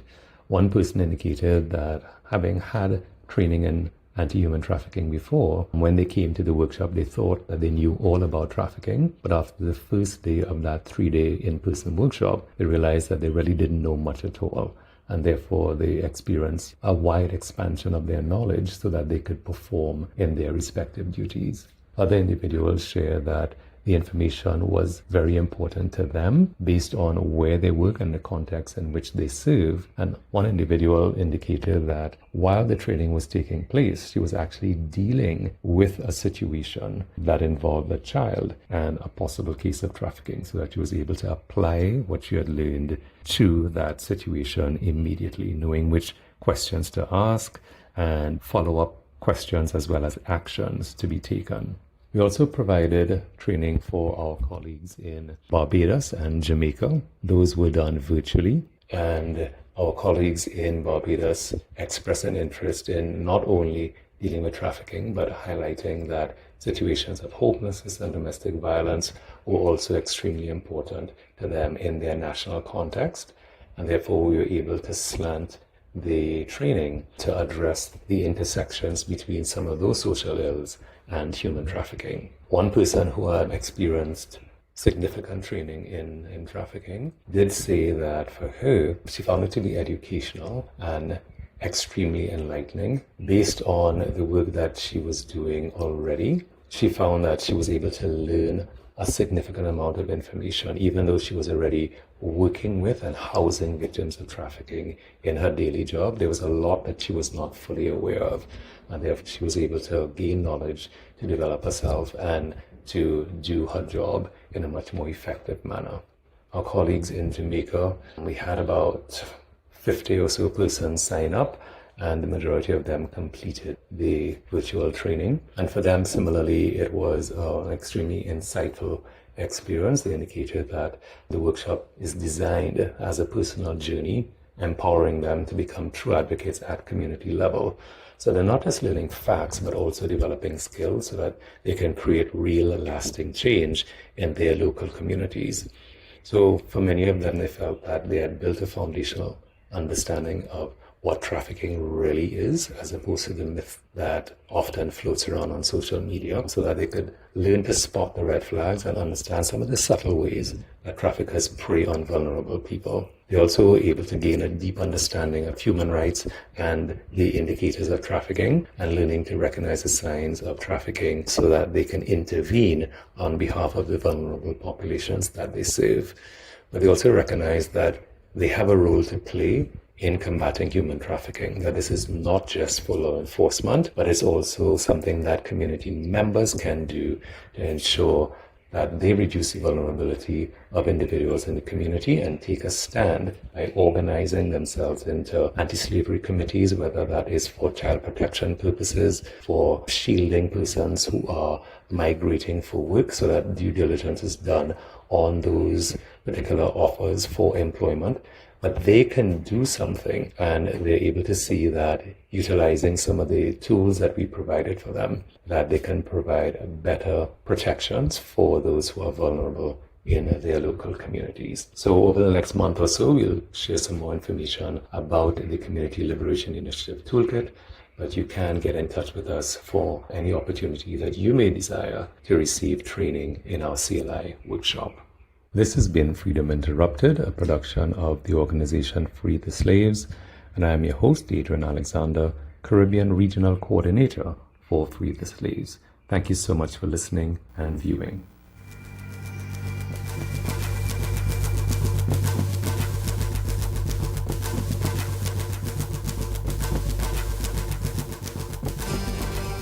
Eye on Dependency with Garth and Natasha. Reality radio, at its best, where every life is a biography. Sundays at 10 a.m. and exclusively on 95.5 FM. And streamed live on the Eye on Dependency Facebook page and YouTube channel.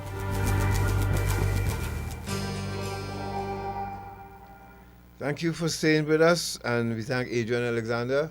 Once again, so we multifaceted folks. You know that you get to learn a lot here, and you hear what's going on with the counter trafficking unit, the Free the Slaves, and all of these groups and units. And we're going to keep you educated. We hope you learned something from what you heard from Adrian. I just want to show you this here quickly, folks. And we'll continue to share this, and we'll encourage others to. Is the Trinidad and Tobago Police Retirees Association. and this is the Western Zonal Chapter. Now, you know, we have to look out for the retirees as well. And they are having a boat cruise on Cooler Lime. And this is in collaboration with Brian, Sally, and friends. And they're having this boat ride on Saturday, 18th October. And they're sailing off at 8 p.m. and the harbor master. You all, please, all the retirees out there who don't know about this as yet, please, you know, it's just $200 for the ticket. You're enjoying retirement, go and enjoy a boat cruise. And you can contact Mr. Glenn Roach at 624-9876. That's 624-9876, 222-5277. Or Wayne Estrada at 381-7467. So that's 381-7467. If you couldn't write it down, at least you could come back to the program later on and get the numbers and contact the Trinidad and Tobago Police Retirees Association. This is the Western Zonal Chapter, and support their boat cruise, folks. They need a support, boat ride, Cooler Lime, go out and have a good time, relax yourself with the retirees, and take the family along and chill a little bit, all right? So remember, it's on the 25th, on Saturday, 18th October, and on board the Harbor Master Grand Cruise. So just call the numbers 624-9876, 222-5277, and 381-7467 for more information. We can take some calls for Tony and Caroline. You know, people always like Natasha. Once again, they brought it, right? Yes, absolutely. Yeah, once again they did. And we thank you all for coming, Caroline and Anthony, to being so open and honest with the public. Once again, you have nothing to hide. When you share, you help others. So let's go to the phone lines. Hello, good morning. Good morning, Gata Natasha. Good morning. This is Mr. Toronto here. I just calling to congratulate Anthony and Caroline. So you see how far you're getting calls. Well job, well done. I'm proud of the both of you because I was sister and brother named Caroline and I one named brother Anthony. So congratulations again. Blessings to you guys. All right. Okay, Mr. Toronto. Thank you very much. Sir. Okay, bye. All right. Hello. Good morning. Good morning to the host. Morning. And good morning to your esteemed guests. Good morning. Morning. Caroline and Tony, Hi. you all are blessed. Continue doing your work so that's going to fall into that trap. Thank you. Anthony, you are Sagittarius. Yeah. And Sagittarians now, they are head fiery signs like Aries and Leo. And Sagittarius. Long time they say, don't be the drum and dance. But as an Anthony, who's not a Sagittarius, Anthony boy, Sagittarius men named Anthony, they are good husbands. Yes, he is. And if everything doubt, ask your wives. Yes, he is. So, you all are both Sagittarians. Yes, you all we born are. together. God bless. Continue doing your work. Safe trip home. And all job blessings. Thank All you. right. Thank you. Thank you. Hello. Welcome. Morning to the two Sagittarius and my next Sagittarius. Real people do real things, man. Oh, yes, man. Big people do big Right? people things. Yeah, we can't be nothing else but real. Exactly. You know, may God continue to bless you. There's one in St. James. I always tell him, you know me a baby, I say, all you have to do is just stop, you know. When mankind give up on you, the Creator have never used one of his children. Yes. So don't ever feel you can't come off the streets and they can't stop. Right? And you all are an example of that. Right? And a lady tell me one day I go meet myself. So both all meet yourself. So you know how the mouth goes. So two all go deal with one another. But genuine, very, very genuine people.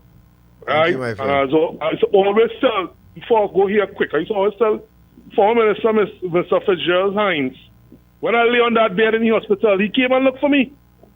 And he signed a check in my darkest hour. And I will never, ever, ever forget him for that. But that's it. Real people do real things. We are Sarge. He's one too. Thanks. Thank you, my friend. Take care. 622-3937. Good morning. Hello, good morning. Morning. I would like to get in touch with this program going on, please. You're live on, yes, sir? Yeah. Live? Yes. Can I talk now? Yes, you're live. Go ahead. Hi, Garth and Natasha. This sound like James. I would like to say to my brother and sister, they have me with my heart in my hand and tears running out of my eye. Yes, right? God, you know this voice too good, God. Yes, yes. God, I remember my brother coming to our meeting in the Arima Boys Archery School on a Saturday. Yes. And I used to say to my other friends, he looked very intelligent, you know. The next election we having, we're going to put him as the chairman. So said, so done. And he ended up the chairman, and this lady keep coming. You know, I'm so proud. I sit in here. I normally work on a Sunday. I say I'm not working today. I want to see my brother live. And my brother, I am so proud of you. You remember James, right? Yes. From the Arima Easy Does It group? Yeah, James. James Howard, man. I'm so proud of you too, that I'm talking here and water coming out of my eyes. Yeah. Hey, my brother. You know, and to let them know, keeping on. Time, my clean time last week, I was 38 years from alcohol, marijuana, cocaine, and 51 years from cigarettes. And I'm still attending my meetings every Saturday. Brother, I'm so proud of you. Watch me. I turn on the TV and I watch it in the eye. And I say, he wouldn't raise his head. And the lady, his wife. Madam? Yes. You remember me, right? Yes, I remember you. I'm proud of you too, guys. Thank you. Gat and Natasha. And Natasha, I haven't seen you since we came from Guagari. That's the first time I met you when God came to have a live program. Yes. I remember that. I haven't seen you since, Natasha. Nice. Continue giving my brother God support. God. Yes, sir. The gym is agreeing with you. I watched the muscle this morning, working out. I said, God, working in the gym still, boy. I'm still here. No work today. Get what I want to get this morning. Thank you, James. God Thank you, bless my you, brother. Papi. Yes, James. Thanks. Yeah. Take care, man. Okay, I will. All right. Bye-bye. That was former chairman of the Easy Does It group in Arima. Mr. James Howard. I think Maxwell Grantley now is the chairman now, I think. Yes. Hello, good morning. Welcome to Dependency. Good morning to God and his beautiful wife, and a special good morning to Mr. and Mrs. Bowen. Good morning. You know, I ask God to continue blessing you all and to go from strength to strength. I am so glad that, you know, to know what you and your husband went through and for what you are doing for people now, you know, because right now, you know who's talking to you, Ma. You know who's talking to you. I am so glad, you know, that I have you also in my life to help me along with what I am going through. And I know we will get there. And I thank God for you all this morning. And may he continue blessing you and keeping you all together. And I am asking one favor. I'm asking that the government fund Garth and Natasha because of what they are doing. Give them more funding. Thank you so much. Thanks, Agnes. Thanks very much. You're welcome, my dear. Thank you very much. Hello, good morning. Welcome to Dependency. Hi, morning. I must say one of the greatest joys in working with recovering drug addicts is seeing them stay clean. Yes. And I call it three of you all the three musketeers. My name is Leroy Pierre. Leroy.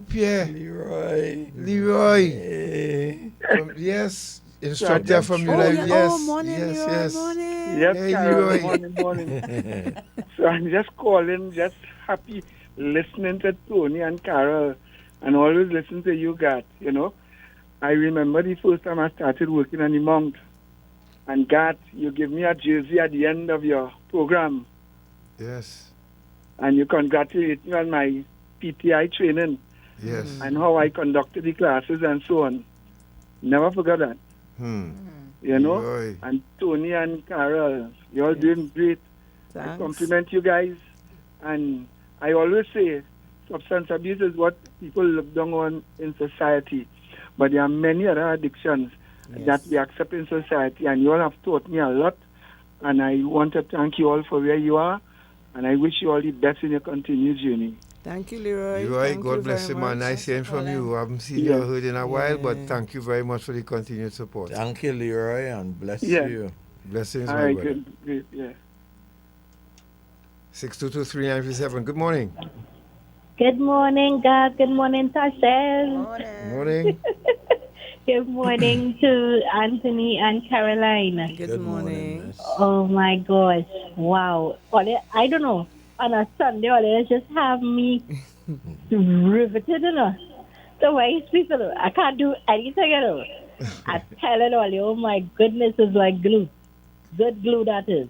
You know, but what really got me is when hey, that mister, he a real bell, you know. To walk up to the woman, mister, and say, thanks for helping me. Let me get $5. Yes. Hear that? When I hear that, I said, but wait, he really said that? What a man, if I was in that man, she said, but you come in to ask me for $5 after I busted my skin doing what you're supposed to do? But that man himself to a real belly too, eh? You know, to sit around and give man the $5. You know, I might say my clothes or some kind of thing, but no, I ain't giving him $5. You know, because you send me now to pick up the slack from what you were supposed to do. But anyway, congratulations and keep on climbing and continue with what you all are doing. I really, really appreciate this program, God, I must tell you. Thank you you, know, Jan. every week I do. So take care, guys. Have a good one. You too. Thank you. Hello, morning. Hello. Hello. Hi, morning. Hello, good morning. Go ahead. You know, I following this whole thing from start to finish with these two people. Now we get the second part of the movie today. Here what? This episode supposed to be documented as a movie. Listen to what I'm saying. I might be crazy. God, you don't tell me I'm mad already. I'm a mad man. But I nothing. I learned to love you more because of what you're doing. This episode of these two people supposed to be documented, a documented movie. All you understand what I'm saying, right? Yes, we understand and we have it documented. And show to the children and people who in a frustrated situation. You understand what I'm saying? Mm-hmm. People who suicidal and all this kind of thing. This is a documented movie for education's sake. I wish these two people all the best. All you make me Sundays. And God, I learn to love you no matter what happens between me and you. I learn to love you. Because you tell me I'm a mad man already when I call your program. But everybody have madness. And you know that, right, God? God bless you, my friend. Take care, right? Thanks a lot for the support. Yes. All right.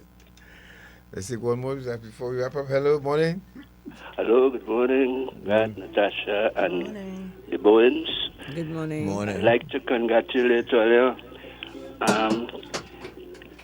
Since last time you were there, Carolyn, I didn't get in, right? But what stand out to your story, when you fall off the tree story and fall on your foot, you know, standing then, God save you, you know, anywhere else you would fall, you're dead. Not so?